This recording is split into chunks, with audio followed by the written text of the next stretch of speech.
তত্ত্বাবধায়ক সরকার ব্যবস্থা বাতিল করে আপিল বিভাগের যে রায়, এই রায়ের বিরুদ্ধে রিভিউ আবেদনের শুনানি শুরু হয়েছে। আজকে আংশিক শুনানি হয়েছে, আগামীকালকে পরবর্তী অংশ শুনানি হবে। আজকে আমরা প্রাথমিকভাবে যেটা দেখিয়েছি সেটা হলো এই রায়ে বিচার ব্যবস্থার সঙ্গে এক ধরনের প্রতারণা করা হয়েছে। 16 মাস আগে যে সংক্ষিপ্ত আদেশ প্রকাশ করা হয়েছিল ওপেন কোর্টে, 16 মাস পরে তা চেঞ্জ করে ফেলা হয় এবং তার আগেই সংবিধানও সংশোধন করে ফেলা হয়। ফলে যে অর্ডার পাস করা হয়েছে সংক্ষিপ্ত আকারে আর যে অর্ডার পাস করা হয়েছে 16 মাস পরে বিস্তারিত রায়ে, তার সমালোচনা করেন মাননীয় বিচারপতি জনাব আব্দুল ওয়াহাব মিয়া এবং তিনি বলছেন যে যেটা পরবর্তী জাজমেন্টে যে আদেশটুকু এসেছে এটা প্রকৃত প্রস্তাবে মূল শর্ট আদেশের মধ্যে ছিল না। এবং শুধু তাই নয়, মূল জাজমেন্টের মধ্যে, লং জাজমেন্টের মধ্যে একটা নতুন প্রস্তাব দেওয়া হয়, অর্থাৎ যুক্তিসঙ্গত সময় 42 দিন পূর্বে কী ধরনের সরকার গঠন করা যেতে পারে এই মর্মে একটা প্রস্তাব দেওয়া হয়। অথচ শর্ট আদেশে এই ধরনের কোনো প্রস্তাবও ছিল না। বলা হয়েছিল আরও পরবর্তী দুটি সংসদ নির্বাচন ডকট্রিন অফ নেসেসিটির কারণে কেয়ারটেকার গভর্নমেন্টের সিস্টেমের অধীনে হতে পারে, কিন্তু পূর্ণাঙ্গ জাজমেন্ট যখন বের হলো তখন দেখা গেল এই অংশটুকু আর নাই, তখন এসেছে ভিন্ন কনসেপ্ট।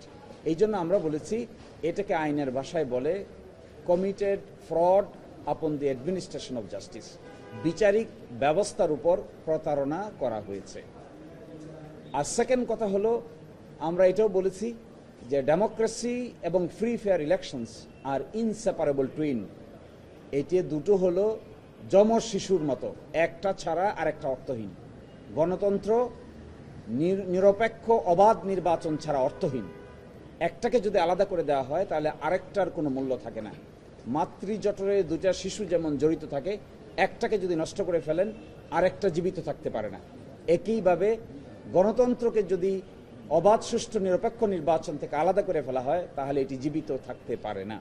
সেজন্য আমরা বলছি যে অবাধ সুষ্ঠু নিরপেক্ষ নির্বাচন অনুষ্ঠানের সবচাইতে বড় হাতিয়ার হলো নন পার্টি কেয়ারটেকার গভর্নমেন্ট, নির্দলীয় নিরপেক্ষ তত্ত্বাবধায়ক সরকার। যদি এটাকে বাতিল করে দেওয়া হয় তাহলে ফ্রি ফেয়ার ইলেকশন বাতিল হয়ে যায়। ফ্রি ফেয়ার ইলেকশন যদি বাতিল হয়ে যায় তাহলে ডেমোক্রেসিও বাতিল হয়ে যায়। এবং ডেমোক্রেসি এবং free fair election basic structure of the constitution, সংবিধানের মৌলিক স্তম্ভ। পঞ্চদশ সংশোধনীর মামলায় হাইকোর্টের বিচারপতিগণ বলেছেন যে পঞ্চদশ সংশোধনী বাতিল করে দিয়েছেন, বাতিল করে বলেছেন যে কেয়ারটেকার গভর্নমেন্ট সিস্টেম হলো বাংলাদেশের সংবিধানের একটি বেসিক স্তম্ভ, এই জন্য এটিকে বাদ করা সংবিধান সম্মত হয়নি। এই আলোচনা আজকে হয়েছে, আগামীকালকে বিস্তারিত বাকি আলোচনা হবে।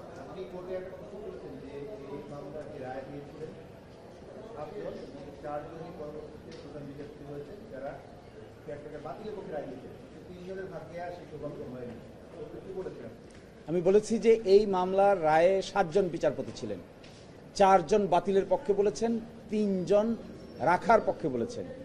যে 4 জন বাতিলের পক্ষে বলেছেন তারা 4 জনেই একের পর এক প্রধান বিচারপতি হয়েছেন।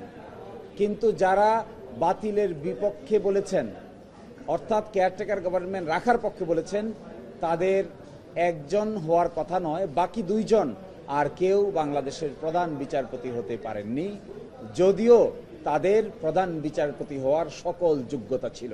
তাদেরকে সুপারসিড করা হয়েছে। এর মধ্যে একজন মাননীয় বিচারপতিকে 43 দিন অ্যাক্টিং প্রধান বিচারপতি, 83 দিন অ্যাক্টিং প্রধান বিচারপতি রাখার পরে তাকে আর কনফার্ম করা হয়নি। আরেকজন মাননীয় বিচারপতি যাকে সুপারসিড করে জুনিয়র আরেকজনকে প্রধান বিচারপতি বানানো হয়েছিল, ওই দিন থেকে তিনি আর আদালতেই আসেননি। পরবর্তীতে তিনি নির্ধারিত সময়ের পরে এসেছেন এবং তিনি বিদেশে অবস্থান করেছেন। এরা কারা? এরা সবাই তত্ত্বাবধায়ক সরকার রাখার পক্ষে রায় দিয়েছিলেন। যদিও এটা কাকতালীয়, কিন্তু এটি একটি কেমিস্ট্রি আছে। আমি বলেছি, আমরা পূর্ণাঙ্গ হিয়ারিংয়ের সময় বলবো, এটি এমনিতেই নয়। কেয়ারটেকার সরকার বাতিল করেছেন যারা, তারা পরবর্তীতে পুরস্কৃত হয়েছেন। যারা রাখার পক্ষে ছিলেন তারা তিরস্কৃত হয়েছেন পেশাগতভাবে।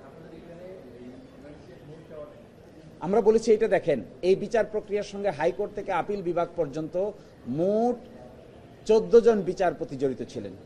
এই 14 জন বিচারপতির মধ্যে 2 জন ছিলেন রুল ইস্যুইং বিচারপতি। তাদের 2 জন এখানে বিচার্য বিষয় না, তাহলে থাকেন 12 জন। 12 জনের ভিতরে 8 জন রায় দিয়েছেন যে তত্ত্বাবধায়ক সরকার ব্যবস্থা সাংবিধানিক, আর আপিল বিভাগের 4 জন সর্বশেষ এসে বলেছেন যে তত্ত্বাবধায়ক সরকার ব্যবস্থা অসাংবিধানিক। এই কেমিস্ট্রিটা আমরা দেখিয়েছি।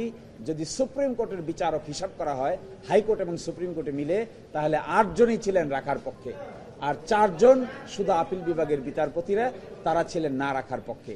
এই জন্য এটি গভীরভাবে দেখার বিষয় আছে। দৈনিক বাংলাদেশ মিডিয়া, সত্যের সন্ধানে সারাক্ষণ।